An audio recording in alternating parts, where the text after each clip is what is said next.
No avião. Avião? Puta, avião é foda. Porque Ah, avião, o peido sai, ele vai lá pra frente, aí ele volta. Aí ele vai de novo lá pra frente, aí o peido volta de novo.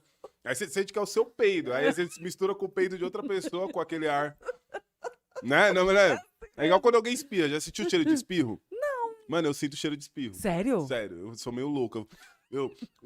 Tá ligado? Eu fico, mano, cheiro de espirro. E avião é um lugar, mano, é o pior lugar que tem pra ter cheiro de alguma coisa. Porque o cheiro fica circulando assim. É. Muito bom. Nunca ninguém falou isso. Eu amei, eu amei. Eu amei, muito bom. Eu tô doendo minha bochecha.